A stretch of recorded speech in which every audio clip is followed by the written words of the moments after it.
Buenos días a todas y a todos. Bienvenidos a esta nueva sesión de conferencias magistrales que organiza la Escuela Judicial Electoral y el Tribunal Electoral del Poder Judicial de la Federación de México. Esta serie, como saben, empezó la semana pasada con una ponencia relacionada con la independencia judicial, dictada por un exministro de la Corte aquí en México.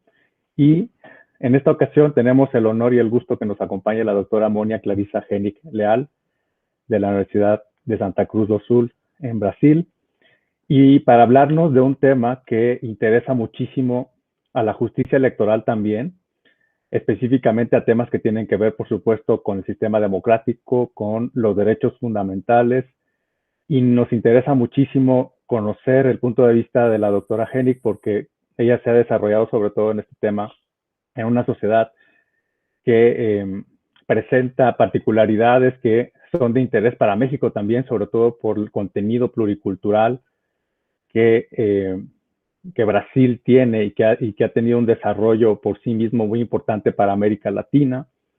Y la profesora pues ha estudiado sobre todo este fenómeno en el sistema interamericano y creo que puede ser muy importante e interesante intercambiar puntos de vista con cómo se ha enfrentado nuestro tribunal al tema relacionado con la inclusión social, con la protección de los derechos de las minorías. Y precisamente el tema que va a abordar la profesora Genic tiene que ver con esto, el control judicial de las políticas públicas de inclusión social y protección de las minorías.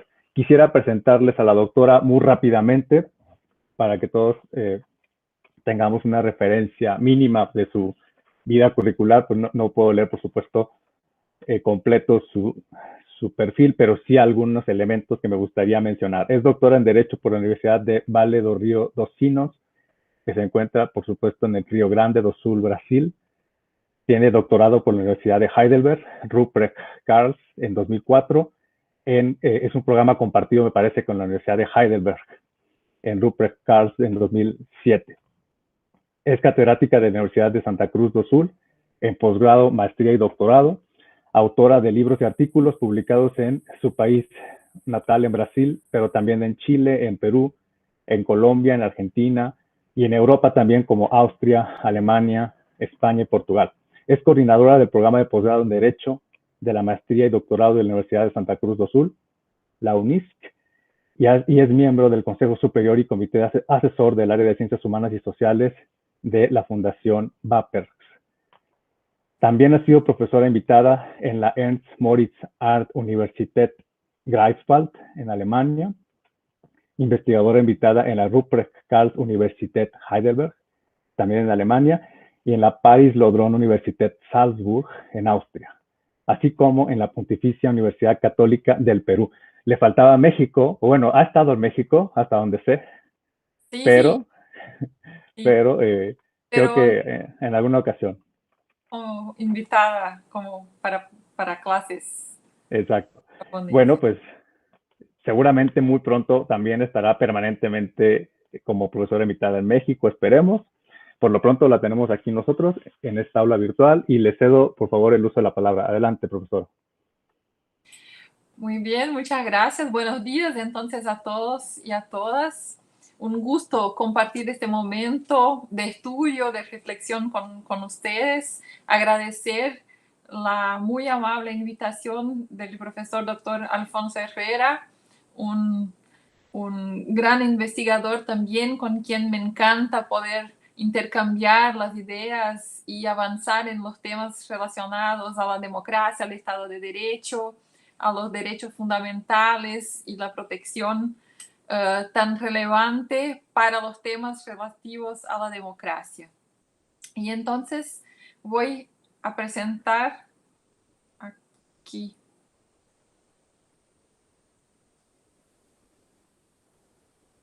Solo para que puedan acompañarme.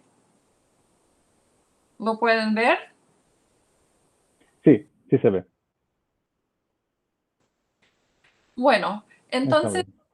en, en, esa, en esa charla, en este momento, me gustaría desarrollar un poco con ustedes el tema de la protección de los grupos vulnerables en situación de vulnerabilidad bajo la utilización del criterio de categorías sospechosas de discriminación por parte de la Corte Interamericana de Derechos Humanos y del Supremo Tribunal Federal de Brasil un poquito.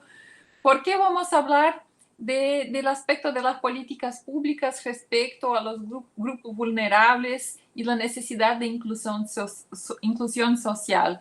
Porque estos temas son de muy relieve, muy importantes también para la consolidación de la democracia, incluso para inclusión de estos grupos en una perspectiva política, de articulación de demandas, para que puedan incorporarse verdaderamente a la democracia, porque sabemos que los retos democráticos y los retos electorales perpasan también por una ciudadanía más amplia, más inclusiva, y por lo tanto las acciones que desarrollan los tribunales y las acciones que se plantean respecto a la inclusión de estos grupos son estratégicas para que se pueda avanzar en las discusiones respecto a la democracia. Entonces, yo diría que estamos en un punto casi que inicial de partida con mirada a donde queremos llegar en términos de consolidación democrática de nuestras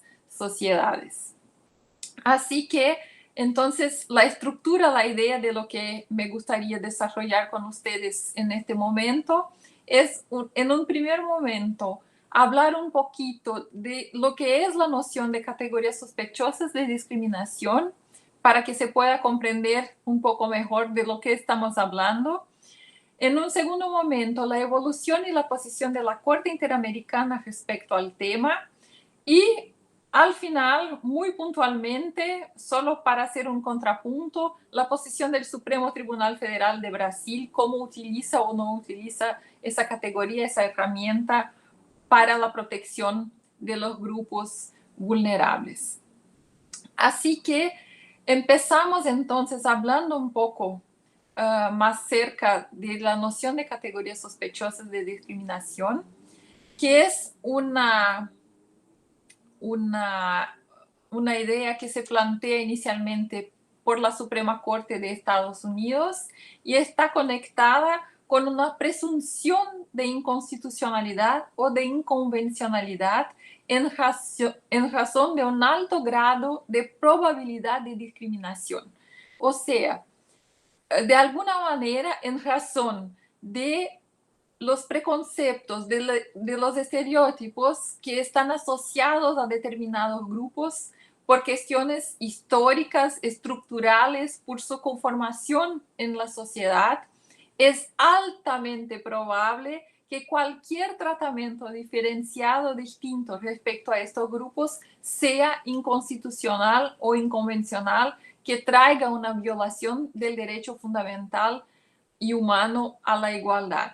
Y por lo tanto, considerando esta relación directa con los preconceptos, es que se hace la presunción de la inconstitucionalidad y la inconvencionalidad, y se va a utilizar criterios más estrictos, más específicos, más duros, yo diría, para la aferición de la constitucionalidad o inconvencionalidad de determinada ley o acto normativo respecto al tratamiento de estos grupos.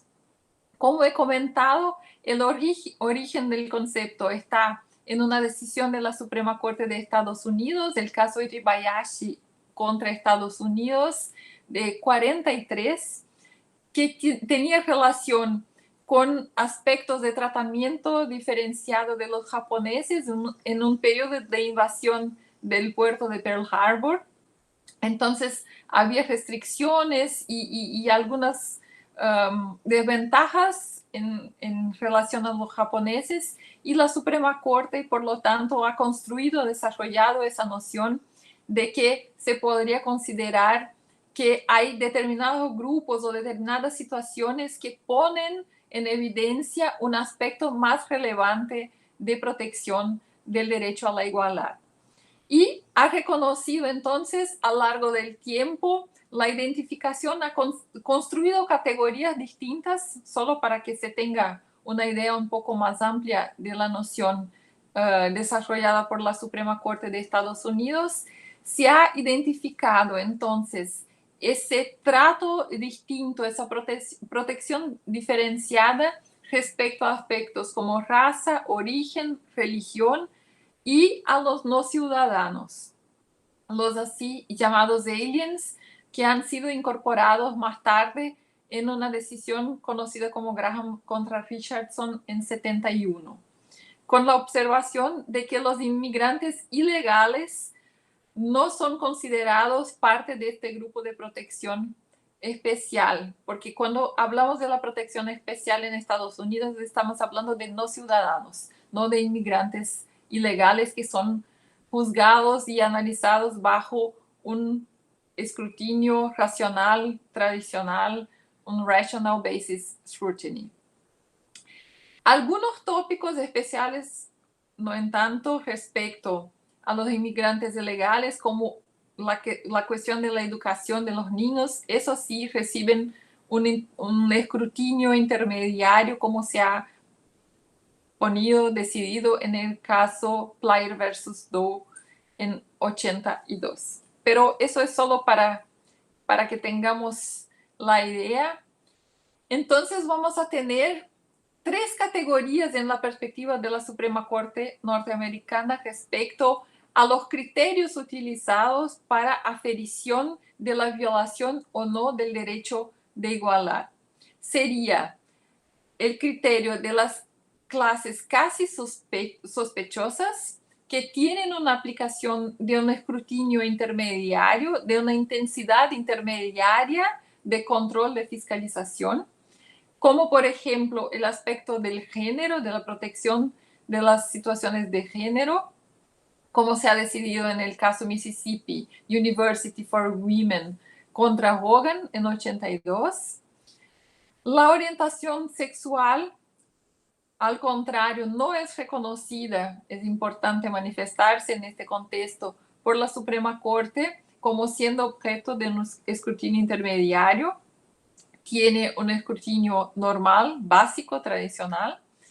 El escrutinio basado en la razonabilidad, el rational scrutiny, que es la segunda categoría, que abrange todas las demás categorías, aunque sean de grupos o de categorías específicas, pero todos aquellos que no son protegidos por los escrutinios diferenciados están naturalmente, presuntamente incluidos en el escrutinio básico de racionalidad. Y por lo tanto tenemos aquí los aspectos de edad, de discapacidad, de enfermos, de orientación política, todos quedan sin una protección diferenciada. Y lo que nos interesa específicamente es la tercera categoría, por lo tanto, que es del escrutinio estricto, que es precisamente esa noción de una presunción de inconstitucionalidad que necesita ser revertida o comprobada en sentido contrario, incluso con una inversión del onus probatorio, el onus de la prueba. Así que no tenemos solo una exigencia de los criterios de la proporcionalidad que conocemos, que son incorporados y que usualmente son utilizados por los tribunales, pero aquí se plantea la idea de que la intensidad de atención a estos criterios es más grande, es más fuerte. Por lo tanto, tenemos la idea de que el tratamiento diferenciado, la diferenciación respecto al tratamiento de un determinado grupo que está incorporado por el escrutinio estricto, por esa protección especial, necesita atender a los criterios de ser necesario, o sea, compelling, que sea adecuado de una manera muy estricta, narrowly tailored, y temporario, o sea, que no sea algo permanente, pero una situación muy específica, muy restricta para atender a una demanda realmente imperiosa. ¿Cuáles son los fines necesarios fijados por la Suprema Corte? La seguridad nacional, la defensa, las acciones afirmativas como temas específicos para justificar el trato diferenciado. Entonces, de ahí que se parte de la concepción de la noción de esa idea de un escrutinio estricto de las categorías sospechosas de discriminación. Y Pasamos entonces a ver cómo la Corte Interamericana de Derechos Humanos, que nos interesa a todos nosotros en América Latina su posición, ha incorporado o no, si utiliza de estos conceptos distintos en la protección de los grupos en situación de vulnerabilidad.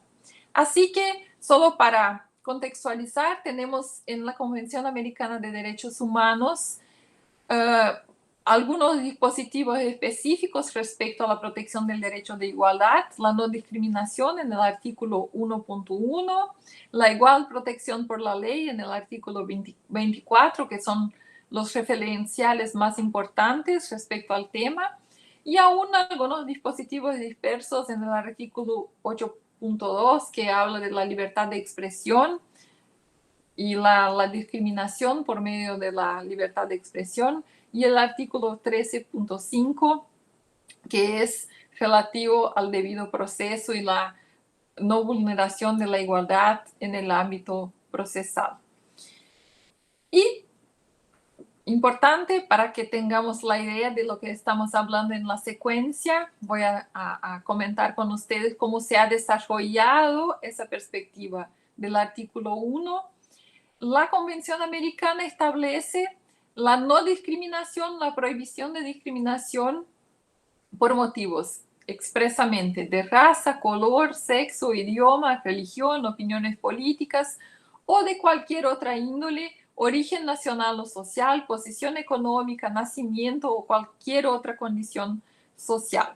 Así que el texto de la Convención Americana deja un espacio muy amplio, muy abierto para incorporación de otras categorías, de otros grupos, de otras situaciones de vulneración que puedan ser reconocidos por la Corte Interamericana a lo largo del tiempo.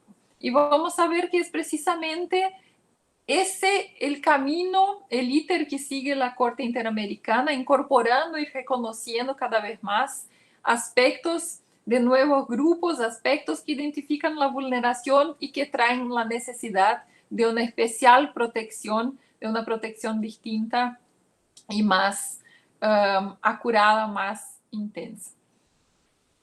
Para empezar, la noción que tiene la Corte respecto a la discriminación no es algo muy inédito. La Corte percibe la discriminación como diferencia de un tratamiento sin justificación razonable. Por lo tanto, cualquier trato necesita ser diferenciado, necesita ser justificado y razonable. Esto se ha planteado de manera muy clara en la opinión consultiva de 84. Pero lo que nos interesa específicamente, y también dice la Corte que esta justificación es un deber del Estado, que por lo tanto tiene el Estado la tarea, la atribución de hacer un esfuerzo argumentativo para demostrar por qué la normatización que está utilizando no viola el derecho de igualdad. Y por lo tanto, a partir de esa perspectiva de que la justificación es un deber del Estado, ya se tiene abierto el espacio para la incorporación, el reconocimiento de una cierta inversión del onus de la prueba, de una necesidad, de una presunción y de una necesidad de contrapunto que justifique, que supere esa presunción. Y es lo que pasa entonces en el caso Flor Freire contra Ecuador, donde la Corte ha planteado con todas las palabras que la ausencia de una justificación adecuada para la mayor gravedad de la sanción asignada a los actos sexuales homosexuales genera una presunción sobre el carácter discriminatorio de esa medida. Entonces, va a lo largo del tiempo construyendo la Corte, reforzando esa perspectiva a lo largo del tiempo de las categorías sospechosas. Entonces, la Corte incorpora la noción de categorías sospechosas con esa idea de una especial exigencia de fundamentación y de peso argumentativo y de inversión de la carga probatoria respecto a esos temas. Y se ha dado a lo largo del tiempo una ampliación progresiva de los grupos protegidos o involucrados, abarcados por esa protección distinta. Podríamos hablar ahí a partir no solo de la abertura del artículo 1.1, que permite otras situaciones, pero de una interpretación evolutiva que incorpora también otras fuentes y otros elementos para ir desarrollando esa noción.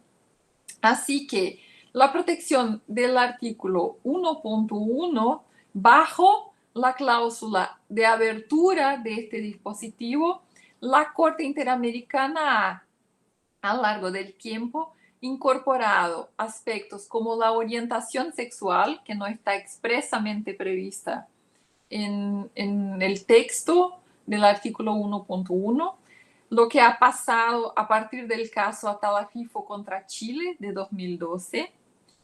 Ha incorporado también de manera expresa el criterio étnico, específicamente respecto a los indígenas, en el caso Norín Catrimán contra Chile, de opinión política, en el caso Granier y otros contra Venezuela, el caso de los portadores del HIV, de la SIDA, en el caso González Duy y otros contra Ecuador, la pobreza, con base en el concepto de no discriminación social, económica, que permite el texto del artículo 1.1, lo que ha pasado en el caso Hacienda Brasil Verde contra Brasil, y el tema de los refugiados que se ha planteado en el caso IB contra Bolivia de 2016.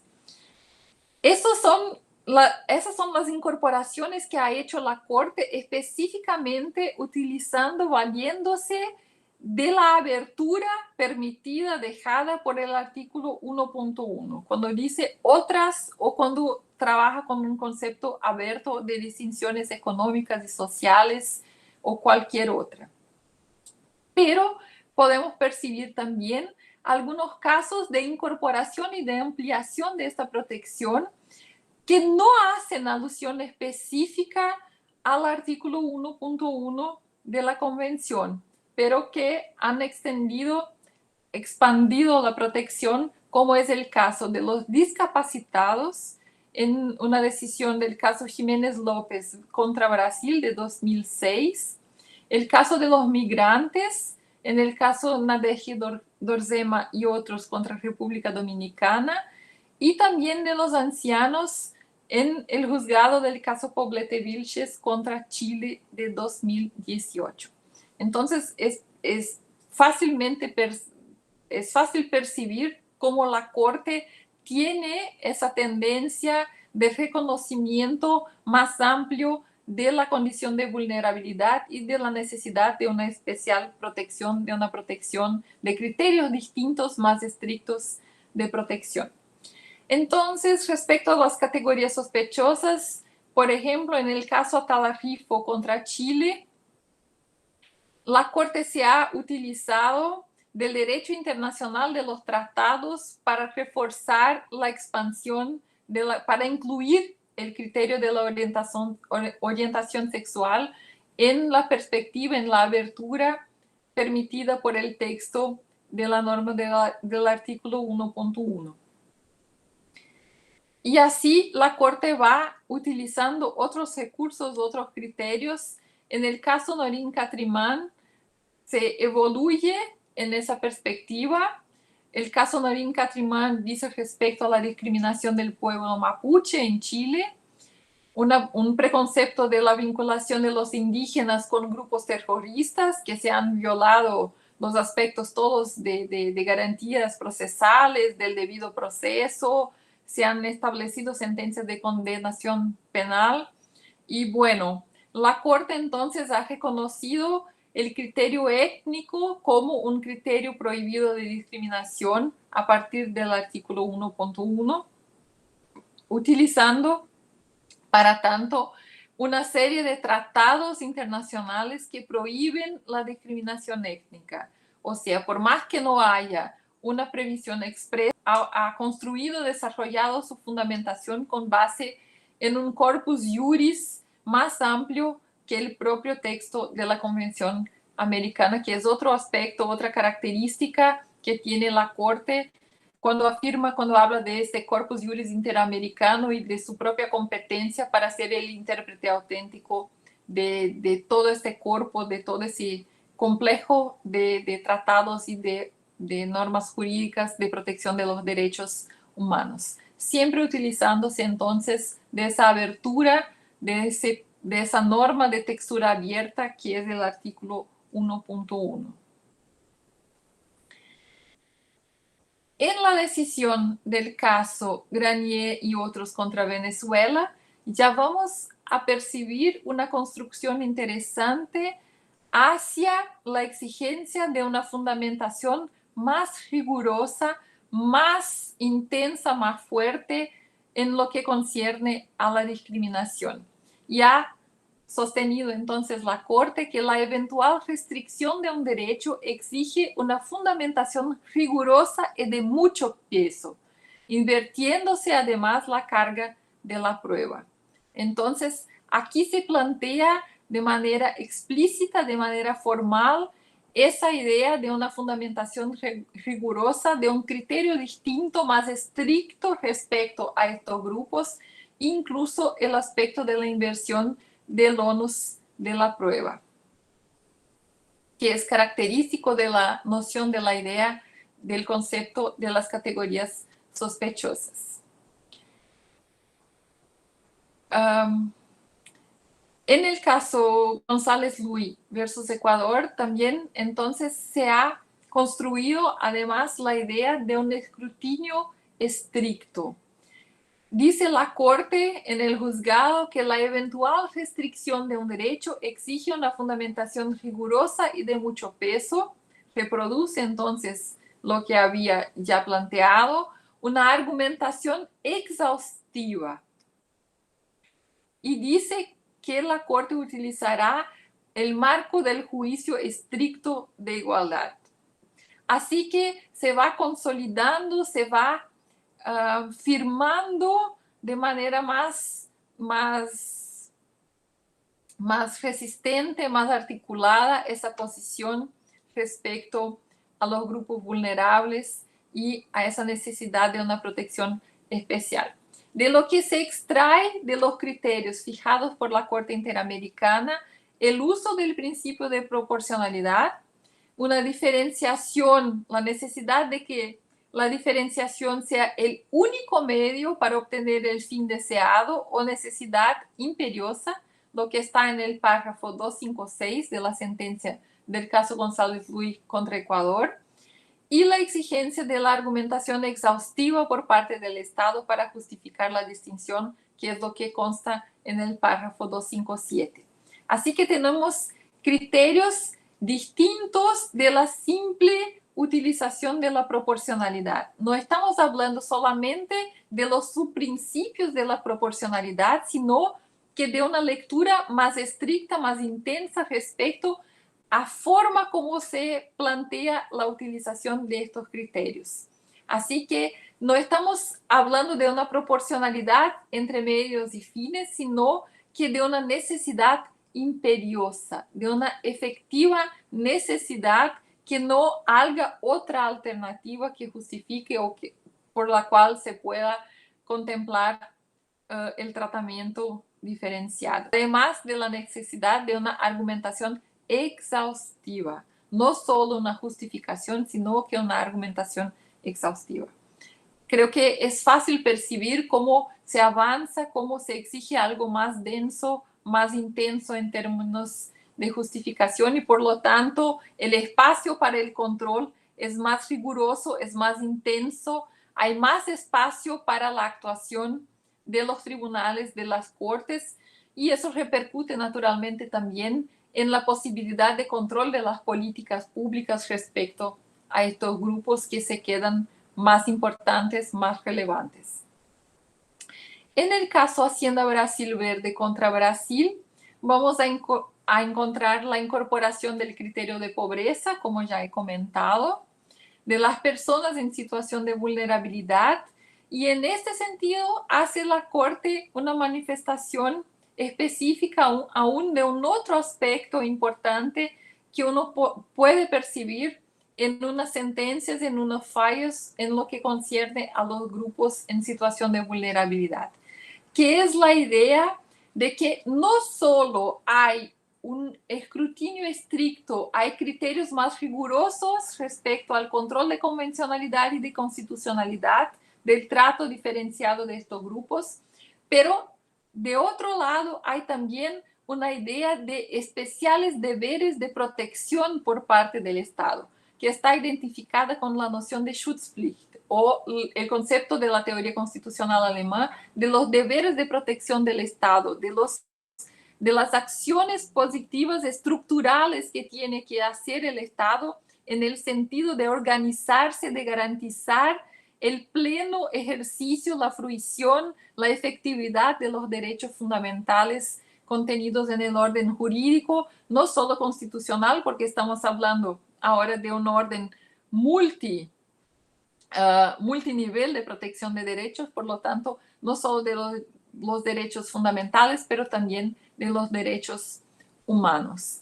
Y dice la Corte en la sentencia que toda la persona que se encuentre en una situación de vulnerabilidad es titular de una protección especial, que tiene el Estado un deber diferenciado de garantizar, de buscar soluciones políticas públicas respecto a la inclusión y mejora de condición, superación de la vulneración de estos grupos.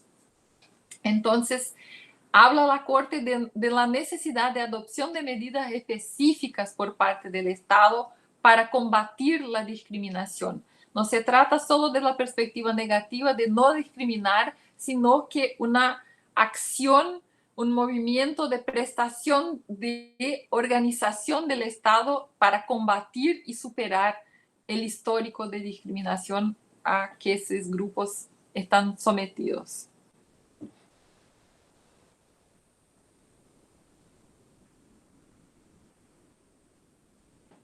En el caso IB contra Bolivia, vamos a avanzar aún más en la conformación de esa teoría, de ese aspecto, de esa construcción por parte de la Corte Interamericana. En este caso se incluyen los refugiados en la protección del artículo 1.1, con base en su identidad, en la idea de marginación tradicional histórica, y plantea la Corte entonces expresamente el escrutinio estricto, los criterios especialmente exigentes de análisis, con la exigencia de la finalidad, que la finalidad sea no solo legítima, sino imperiosa, reproduce lo que ya tuvimos en la sentencia anterior, que la medida sea no solo idónea, adecuada, pero necesaria, y que la proporcionalidad, en lo que concierne a la proporcionalidad en sentido estricto, los beneficios sean claramente superiores a las restricciones. O sea, no puede quedar duda respecto a la ventaja, a los beneficios del trato diferenciado. Solo si están atendidos, contemplados estos criterios, estos requisitos de manera más intensa, es que se va a tener una superación de la presunción de la inconstitucionalidad o inconvencionalidad del trato diferenciado. Entonces, dice la Corte en el párrafo 241 de la sentencia que la Corte debe aplicar un escrutinio estricto que incorpore elementos especialmente exigentes en el análisis, una medida necesaria para alcanzar un objetivo convencionalmente imperioso.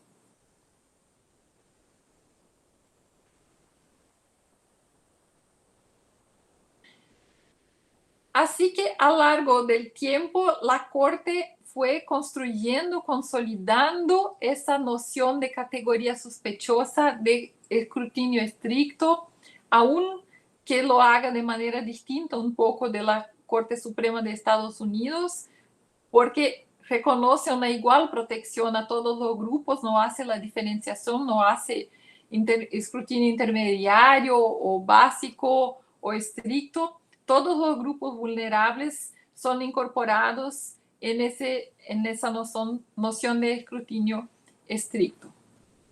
Así que uno podría sintetizar entonces la posición de la Corte Interamericana con base en la justificación que hace de una idea de incorporación de nuevos grupos con base en la cláusula de abertura y la utilización de criterios diferenciados, como he intentado demostrar a lo largo de los casos. Así que la cláusula, entonces tenemos como aspectos identificadores la cláusula de igualdad y de otros tratados de derechos humanos para la incorporación de nuevos grupos, la justificación reforzada por el aspecto material, por la idea de una discriminación histórica y estructural respecto a esos grupos. Este es un argumento central en la construcción de las decisiones de la Corte. Siempre que algún grupo esté identificado con una discriminación, con una desventaja histórica, estructural, de organización de la sociedad, se incorpora, se identifica su condición de vulnerabilidad, de vulneración. La incorporación de nuevos contenidos a la discriminación prohibida, por lo tanto, con base en la Convención, y la aplicación, como hemos comentado, del test de proporcionalidad estricto para las violaciones con base en las circunstancias siempre del caso concreto, que es una otra particularidad de la Corte, no hablar tanto de grupos vulnerables, sino que grupos en situación de vulnerabilidad con un peso muy significativo, muy fuerte de las circunstancias del caso concreto que traen la vulnerabilidad y no una noción de vulnerabilidad abstracta o presunta o estigmatizante, que es lo que la Corte justamente quiere evitar. Eso con relación a la Corte Interamericana, la evolución que hemos tenido es lo que nos permite el tiempo que tenemos. Y ahora muy rápidamente la pregunta, ¿y qué hace el Supremo Tribunal Federal de Brasil respecto a la incorporación de esa noción de categorías sospechosas de discriminación? ¿Lo incorpora? ¿No lo incorpora? He seleccionado dos sentencias, dos decisiones que me parecen emblemáticas para analizar la situación. La primera es la acción directa de inconstitucionalidad que trata de las campañas electorales. Me imaginé que el tema sería interesante para una escuela del Tribunal Electoral. Lo que teníamos es una ley específica en Brasil, una ley que establece una acción afirmativa. Es curioso incluso, porque es una ley que establece una acción, una política afirmativa para inclusión de las mujeres en la política. Y la ley establece la necesidad de que los partidos políticos tengan por lo menos o tengan 30% de las candidaturas para los cargos de diputados, senadores, constituidos por mujeres, por candidatas mujeres. Pero vean lo que ha pasado. La exigencia es de 30% de candidaturas de mujeres, pero el fondo partidario, la distribución de los recursos del fondo partidario para financiación de las campañas, establecía que a las mujeres cabría un porcentaje de 5% del fondo partidario. Así que por un periodo de 3 años establecía la ley. Así que se ha planteado la inconstitucionalidad de este dispositivo específicamente. Una ley que plantea la inclusión de las mujeres y que hace un trato discriminatorio de las mujeres en el cuerpo de la ley. Son situaciones curiosas que a veces uno no sabe cómo son posibles, pero el aspecto es que entonces se ha propuesto la demanda de inconstitucionalidad. El Supremo Tribunal Federal se ha manifestado respecto a la inconstitucionalidad del límite temporal de 3 años para la protección, que necesita ser algo más largo, por más tiempo, más duradero, en razón de la desventaja estructural histórica que tienen las mujeres, especialmente en el dominio político. Se ha hecho una interpretación conforme a la Constitución, entonces, del artículo 9, que establece la equiparación de la distribución de los fondos partidarios con base en el número de candidaturas de mujeres y, por lo tanto, tantas mujeres, tanto porcentaje de mujeres que concurren en una elección tienen también correspondiente el porcentaje del fondo partidario para su financiación. Los argumentos que han sido utilizados, centrales para la decisión, se ha comentado sobre el relieve de las acciones afirmativas para la realización de la igualdad entre hombres y mujeres. Entonces, se reconoce esa idea de discriminación histórica, de una situación histórica de desventaja. Se habla de una responsabilidad del Estado de promover la participación femenina en la política. Se habla de un deber de protección estatal también.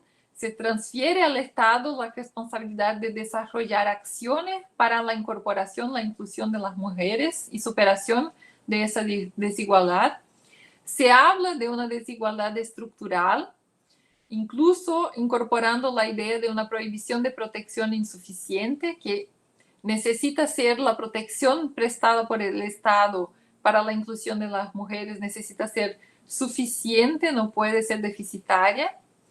Se invocan para eso el principio de dignidad humana contenido en la Constitución, el aspecto de la pluralidad política, de la igualdad en la Constitución y más específicamente la opinión consultiva 18 de 2003 de la Corte Interamericana, que habla de los derechos de los migrantes. Y la decisión habla de ausencia de razonabilidad o justificativas razonables para la diferenciación, lo que nos permite concluir, por lo tanto, una total ausencia del criterio de categoría de incorporación de la noción de categoría sospechosa o de utilización de un escrutinio estricto de proporcionalidad por parte del Supremo Tribunal Federal. No hay esa perspectiva por parte del Supremo Tribunal Federal. Y esa posición y esa misma idea aparece en una otra sentencia que ha apreciado la constitucionalidad o no de la prohibición de donación de sangre por homosexuales. Una portaría del Ministerio de Salud ha prohibido a los homosexuales de donar sangre por un periodo de 12 meses posteriores a la última relación sexual, o sea, nunca. De alguna manera, la decisión entonces se ha planteado la idea de la inconstitucionalidad del dispositivo por violación del derecho de igualdad, por obvio. Ha reconocido que se ha tratado de una restricción desproporcional de la libertad sexual y de la facultad de donar sangre por parte de este grupo, pero sin adentrar en un examen, una vez más detallado de la proporcionalidad. No se ha utilizado la idea de un escrutinio estricto o algún otro criterio distinto para aferición de la constitucionalidad. Solamente un juicio básico tradicional de proporcionalidad.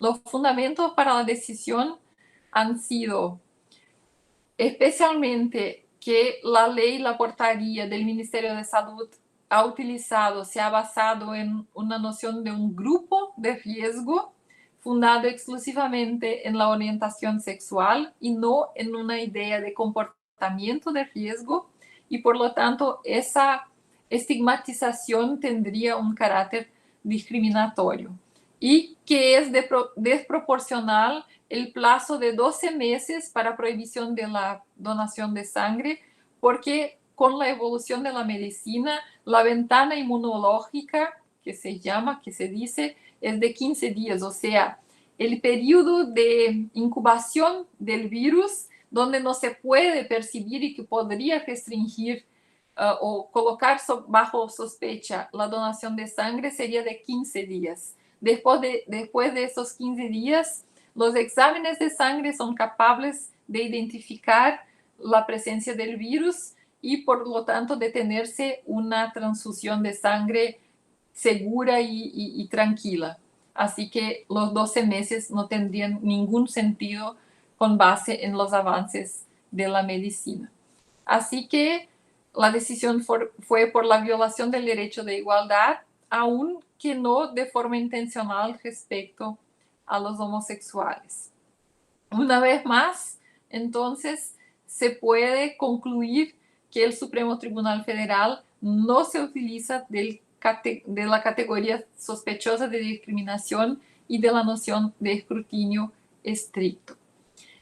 Lo que pasa es que al no incorporar esa noción de categoría sospechosa, esa idea de un escrutinio más estricto, renuncia en cierta medida a una protección más efectiva, más eficaz, más amplia de los grupos vulnerables y de su inclusión y de su incorporación en una superación de la discriminación estructural en la cual viven.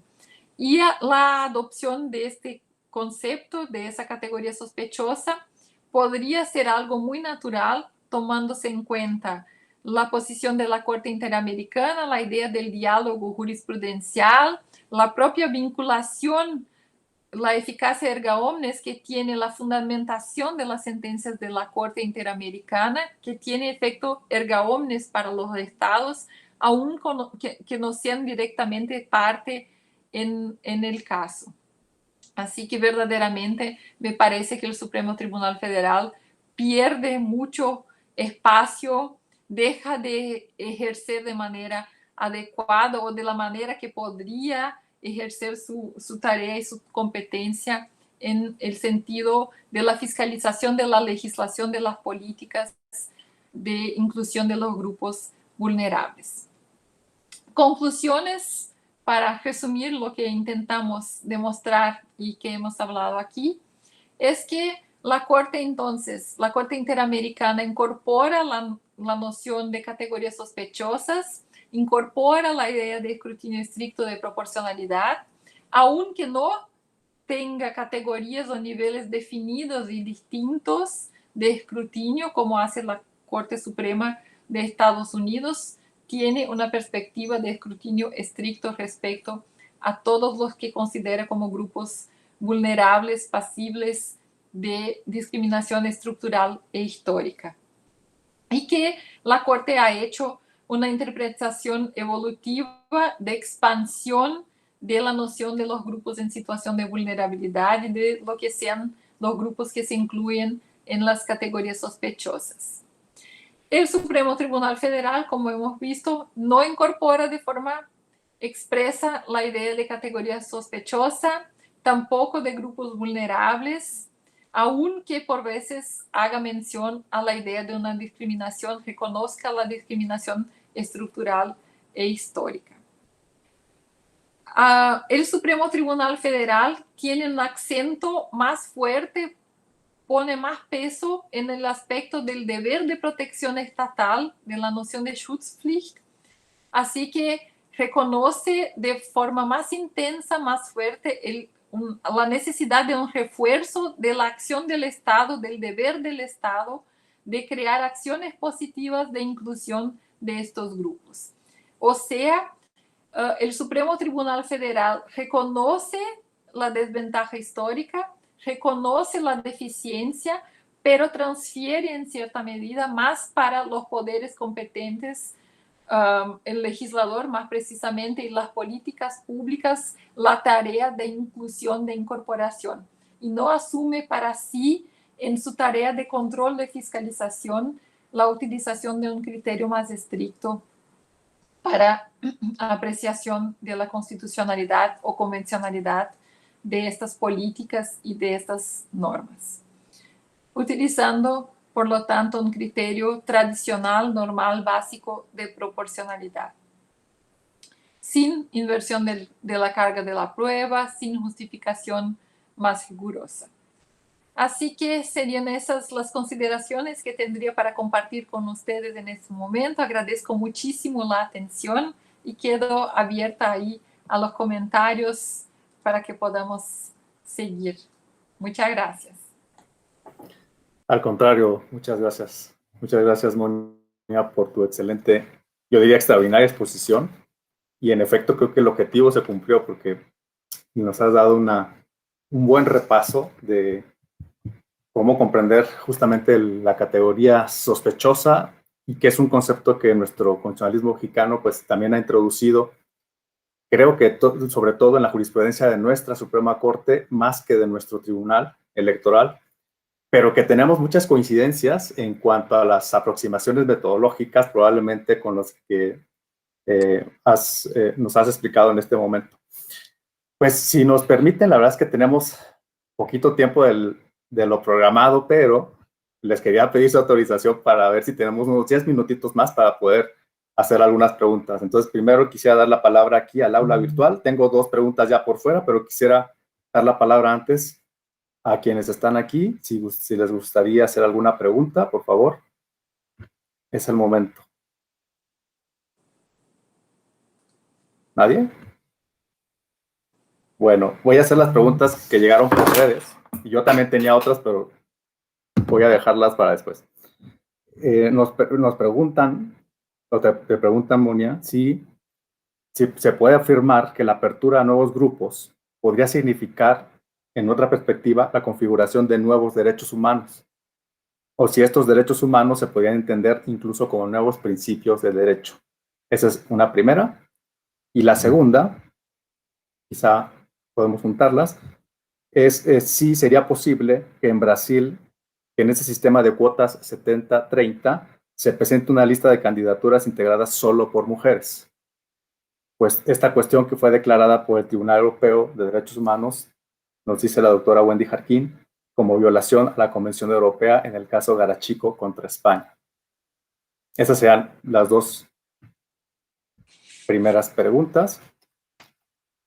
Y voy a aprovechar para hacer la mía. Bueno, adelante, yo ahorita hago la mía.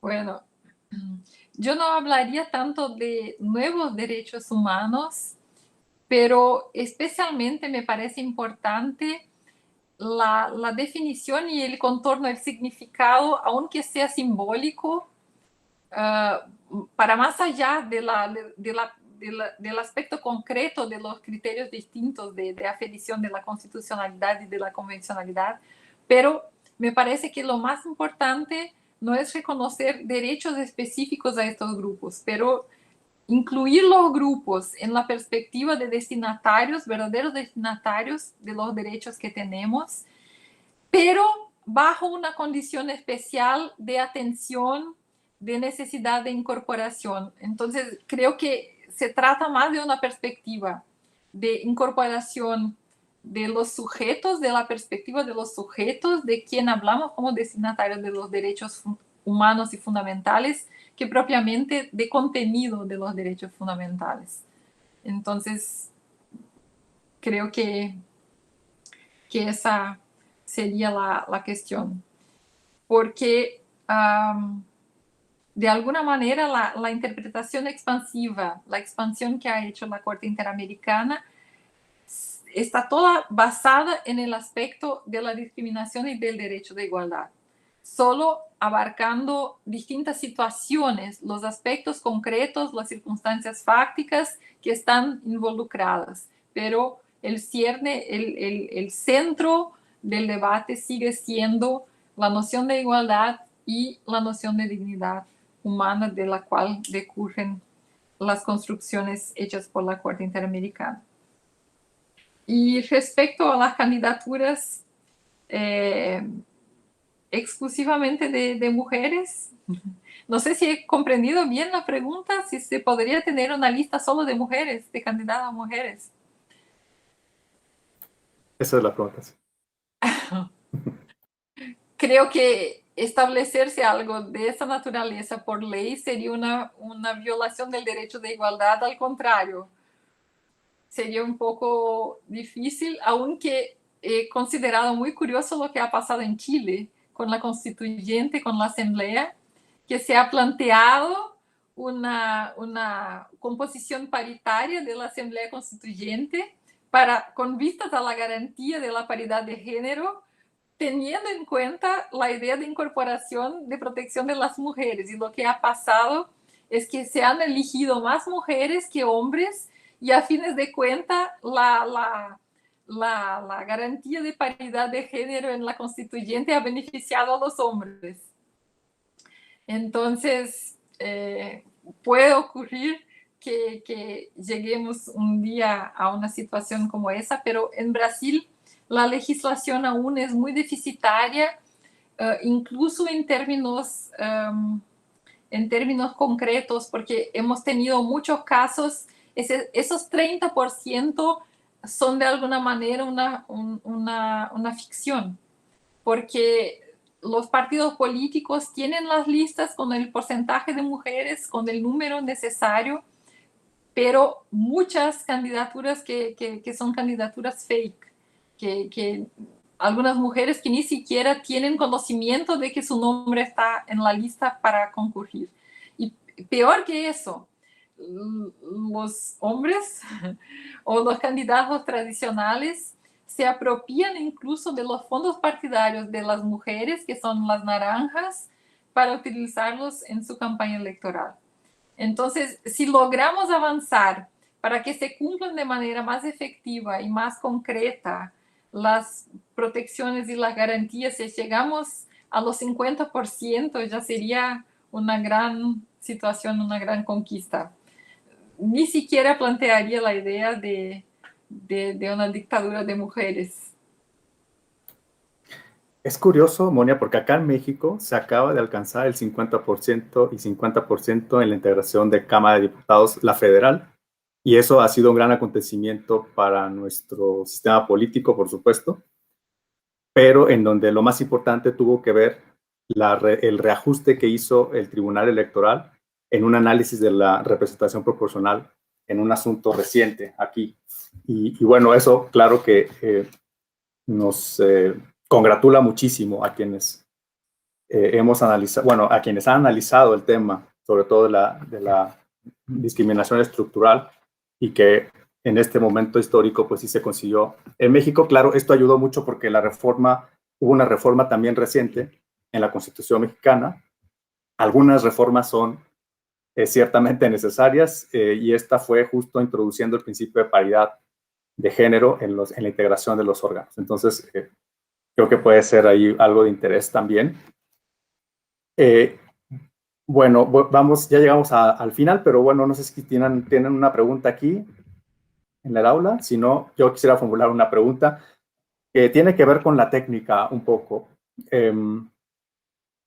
Porque en nuestra Constitución mexicana, claro, se ha tenido que matizar en la aplicación, pero se establece como un mandato interpretativo la interpretación conforme. Es una norma que ha constitucionalizado esa metodología o esa técnica de aproximación. Pero vemos que las categorías sospechosas exigen lo que comentaba la doctora Hennig, que es la presunción de inconstitucionalidad, que es un principio, vamos a decirlo, contrario a la premisa de la interpretación conforme, como por ejemplo se elaboró en esta doctrina en la que tú eres experta, Monia, de la interpretación conforme en la jurisprudencia alemana, por ejemplo, ¿no? Entonces la pregunta es, hemos pasado entonces a una suerte como de inversión de la presunción en la constitucionalidad de las normas, para entonces partir de la idea de que el legislador quiere violar la Constitución y no al revés, ¿no? Entonces, ¿cómo manejamos ese tema en la construcción de la teoría de la justicia constitucional, ¿no? Y en segundo lugar, el tema relacionado con que mencionabas, Monia, con el llamado Schupfpflicht, que es este tema, no sé si se refiere a la omisión o al carácter pasivo de la política del Estado frente a la necesidad de generar una igualdad material, ¿no? No sé si es el mismo concepto o si estamos hablando de algún otro distinto que implica como una especie de vinculación positiva, ¿no? Para el Estado, de hacer cosas para entonces generar condiciones de igualdad. Si esto es así, y bueno, son mis preguntas. Bueno, muy buena tu pregunta sobre el aspecto de la interpretación conforme. Se podría escribir un artículo sobre eso. Me voy a quedar toda la noche pensando sobre eso, pero en una formulación inicial, yo creo que se necesitaría considerar un poco el contexto y la característica y la situación que se tiene. Porque cuando se ha desarrollado la noción de interpretación conforme a la Constitución, incluso por parte de la teoría constitucional alemana, se tendría verdaderamente la idea, la noción de una preservación de la figura del legislador en la perspectiva de la relación entre poderes. Cuando sea posible hacer una interpretación que sea conforme a la Constitución, se necesita hacer la interpretación conforme y no declarar de plano la inconstitucionalidad. Entonces, inicialmente, para más allá de una técnica de interpretación constitucional, tiene en su origen un precepto, un concepto de relación entre poderes, que es una discusión de fondo respecto a la propia función contramayoritaria de los tribunales constitucionales y de cómo se establecen las relaciones entre poderes. Y con el tiempo se ha desarrollado, se ha evolucionado la idea de la interpretación conforme y se ha convertido en una técnica también de interpretación de la Constitución que permite construcciones más amplias y distintas de la idea inicial. Entonces, verdaderamente, si uno plantea la idea de que hay una presunción de inconstitucionalidad de este tipo de ley, se estaría indo contra esa concepción y esa idea que siempre se ha planteado para legitimar incluso la relación entre poderes, de que la actuación del legislador se presume constitucional, de que tiene primacía y así por delante. Aquí se tendría de alguna manera una restricción o una matización. Si tomamos eso como principio, se haría una restricción proporcional, incluso, del principio, para en casos específicos muy puntuales que tienen un contexto que justifica que se pueda exigir un análisis diferenciado y de alguna manera solo una medida proporcional al momento en que la exigencia es por una argumentación de más peso y no por algo concreto que traiga un perjuicio muy significativo a la figura del legislador o al funcionamiento del sistema. Estamos solo hablando de la carga probatoria, así como el sistema jurídico permite la inversión de la carga probatoria respecto a otros grupos, por lo menos en Brasil, respecto al consumidor y a otras situaciones. Ya tenemos, por lo menos acá en nuestro país, tenemos los precedentes de casos en que la propia legislación reconoce la posibilidad de inversión de la carga probatoria basada en la vulnerabilidad y en la hiposuficiencia de quien esté involucrado en la discusión. Entonces, yo haría la lectura desde esa perspectiva de que en cuanto a principio, un principio de interpretación permite matizaciones y se podría proporcionalmente hacer una restricción proporcional de esa presunción de constitucionalidad que se tiene. Muchas gracias.